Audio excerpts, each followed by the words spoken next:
Louvado seja Deus.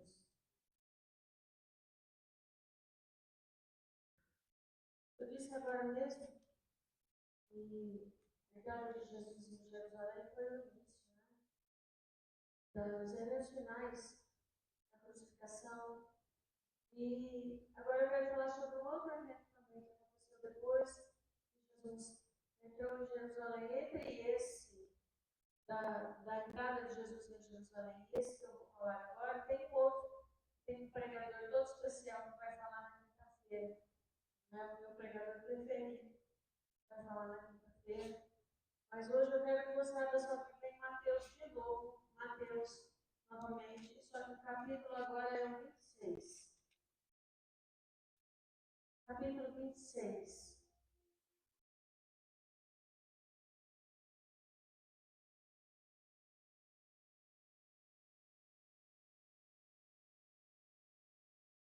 Eu vou começar a leitura no 36. Então chegou Jesus com eles a um lugar chamado Getsêmani e disse a seus discípulos: assentai-vos aqui enquanto eu vou além orar.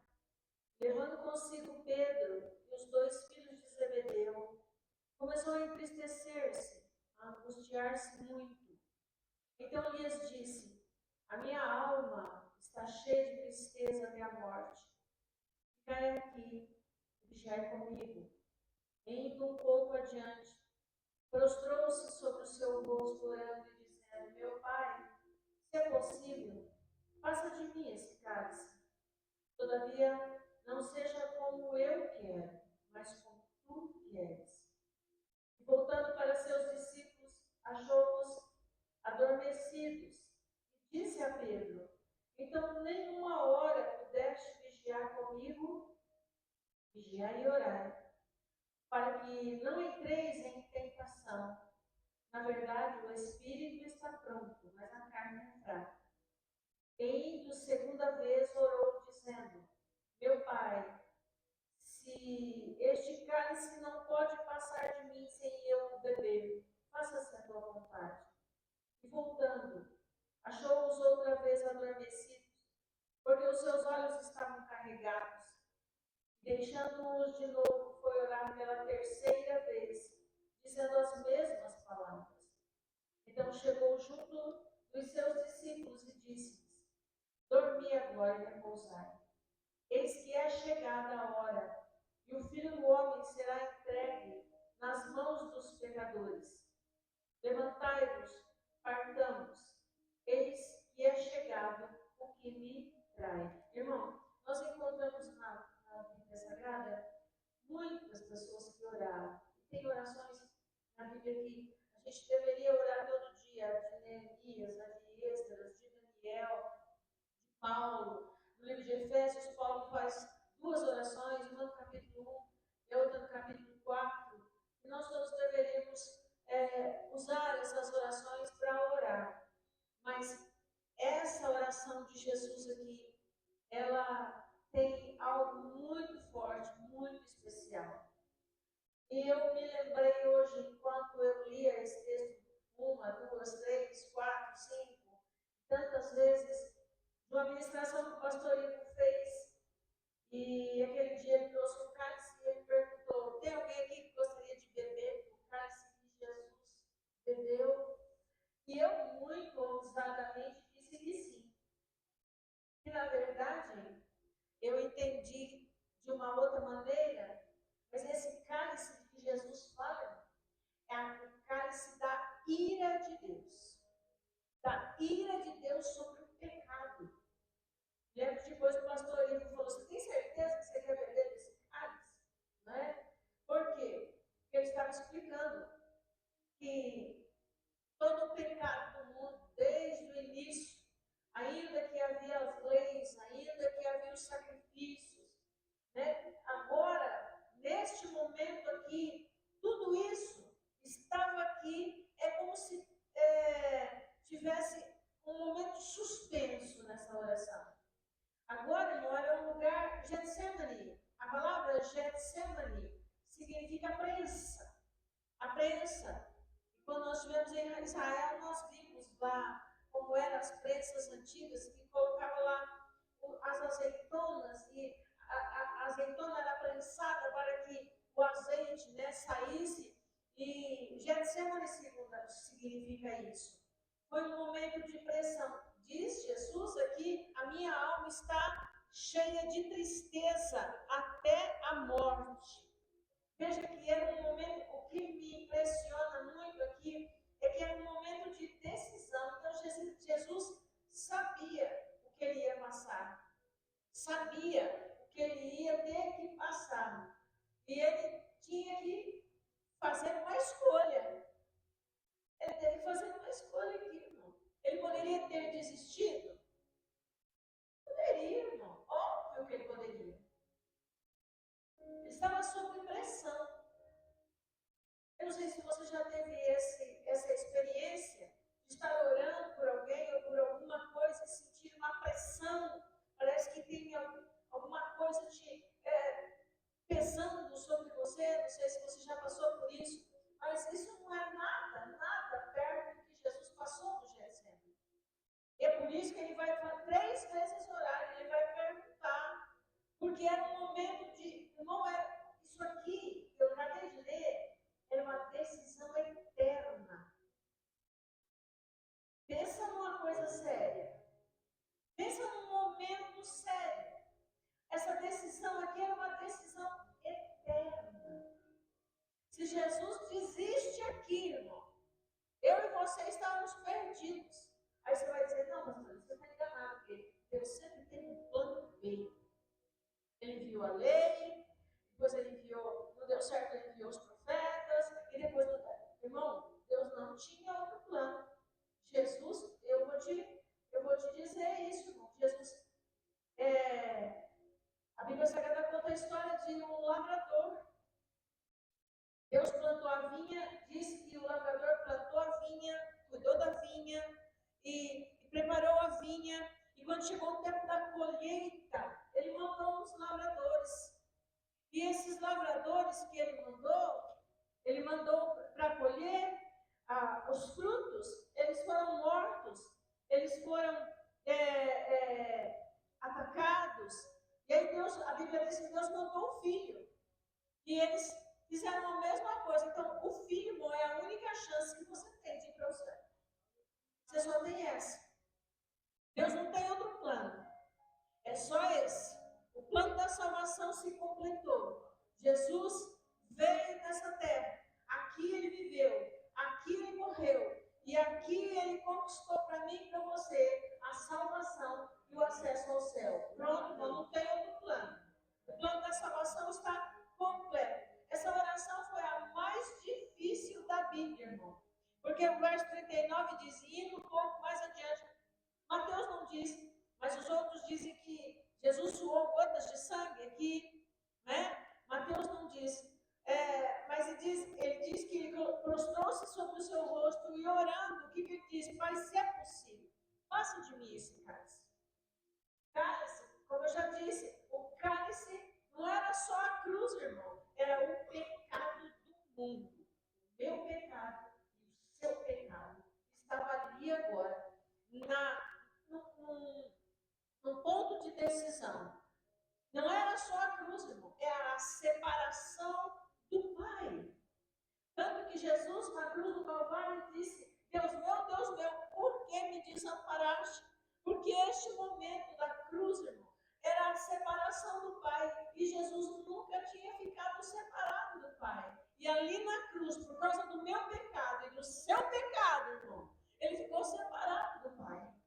Então é isso tudo que está sendo tratado aqui agora no Getsemane.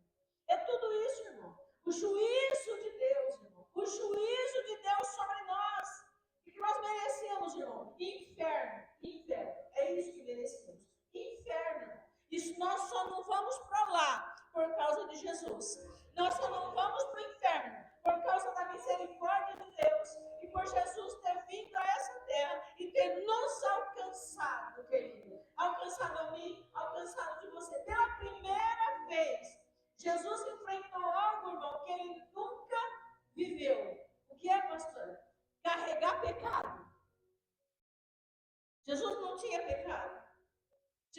pecou. Nem a semente que gerou Jesus veio do homem. Então Jesus não sabia o que era pecado, mas lá na cruz, ele conheceu o pecado. Sabe por causa de quem? De você. Na cruz ele conheceu o pecado. Ele conheceu o pecado. O meu e o seu. E de toda a humanidade. Mas eu digo uma coisa para você. Ele continua. E ele vai continuar orando. Segunda vez. Ele vai dizer a mesma coisa. Se possível, passa de mim, cálice. Passa de mim esse cálice. Ele leva 3 para orar com ele. E dorme.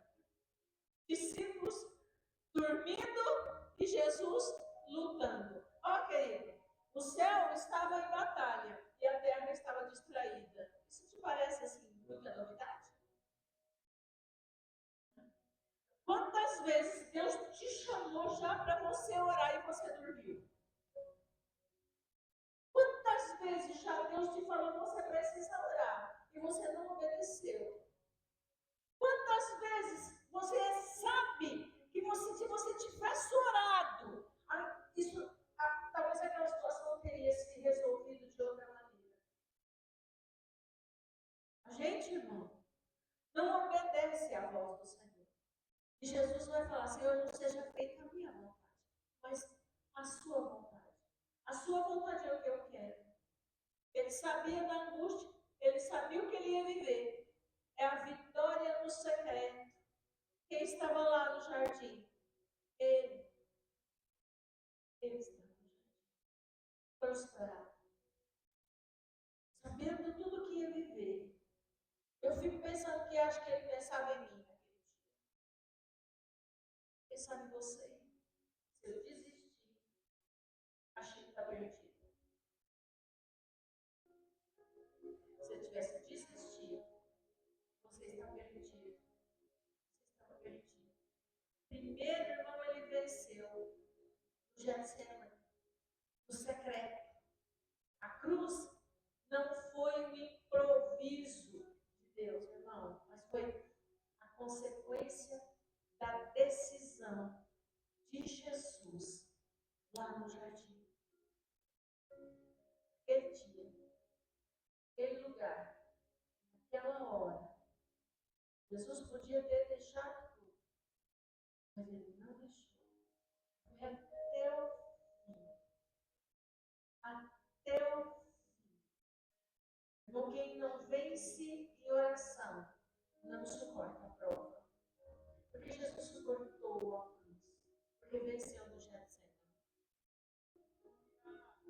Quem não tem uma vida de oração, não tem um tempo de oração, não vai suportar a prova. Não suporta as provas. Você precisa. Como a primeira canção, eu quero pedir para o Ministério de Louvor voltar aqui, que eu quero ouvir de novo aquela canção. Não sei onde estão aí. Ajuda todo mundo aí. A intimidade. Se você não tiver intimidade com Deus, vida com Deus, dificilmente a gente vai vencer. Você vai vencer as lutas, as provas. Jesus venceu lá no Getsemane. Getsemane foi lugar de renúncia. Jesus, irmão, ele abriu mão da vontade humana, do seu conforto e da sua própria vida. O meu filho, e você tem coragem de rejeitar isso? Para cumprir o propósito do Pai, a maior prova de amor que ele podia dar. Eu vou.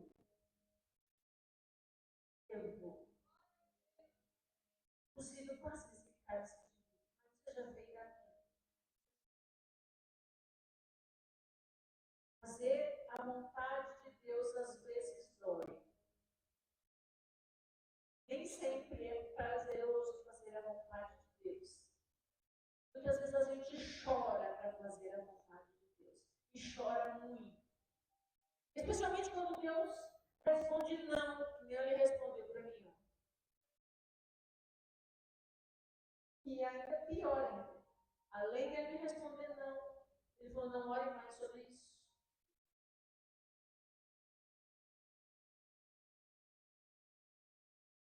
Fazer a vontade dele.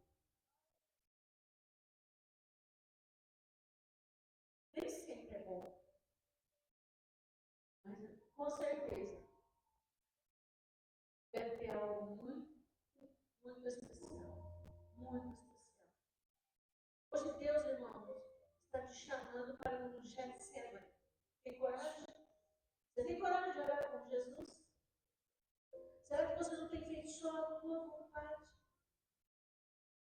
Porque Getsemane é lugar de decisão, lugar de entrega, lugar onde a sua vontade morre e a vontade de Deus começa. Esse é Getsemane. Onde a gente fala, Senhor, eu não entendo, mas está tudo bem. Eu não entendo o seu não, mas está tudo bem também. Já fez a tua vontade? Você quer a vontade de Deus, irmão? Ou você quer só as bênçãos?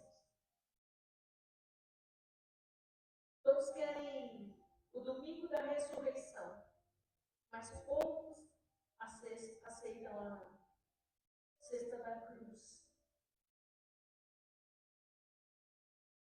Ou a quinta do Getsemane, mas o domingo da ressurreição, oh, maravilha! Eu quero ver você romper no Getsemane. E você está bem, pai? Eu não entendo, mas eu obedeço. Eu não entendo, mas eu obedeço. Olha, o maior milagre não é Deus mudar a situação, é Deus mudar o coração, até você aceitar a vontade dele.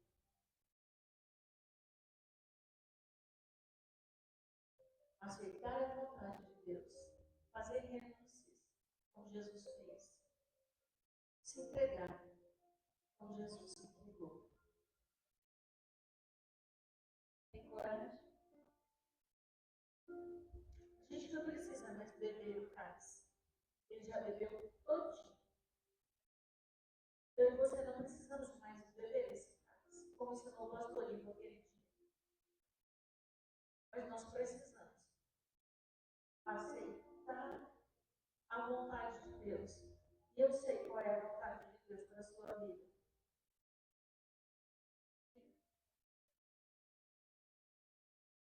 Ele quer um dia trocar todas as suas dores por uma coroa. Trocar todos os seus choros por uma veste branca. Ele quer um dia. Eu vi isso hoje. Na multidão entrando pelos portões. Aí sim dizendo, bendito é o Senhor. Bendito é o Senhor. Bendito é o Senhor. Ele venceu. E venceu.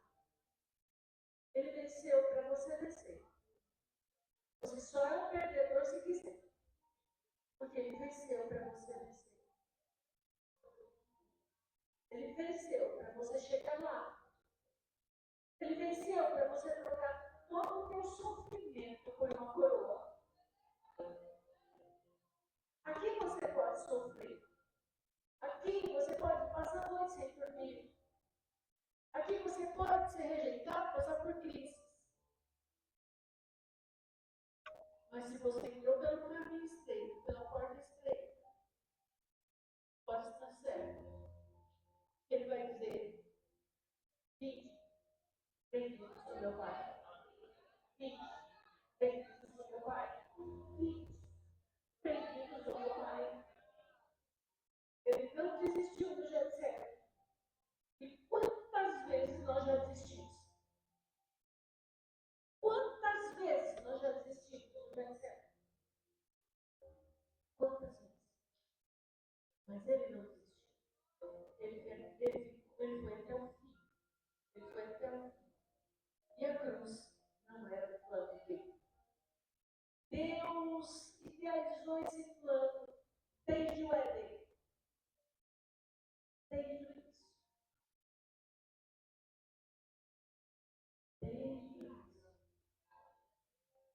Deus nunca projetou levar nem a mim, nem a você para o inferno. O projeto de Deus é nos levar para o céu. E a Bíblia diz que Ele vai enxugar dos olhos toda lágrima. No céu não tem choro. A gente chora muito aqui. Mas no céu não tem choro. Jesus sofreu tudo isso para te levar para lá.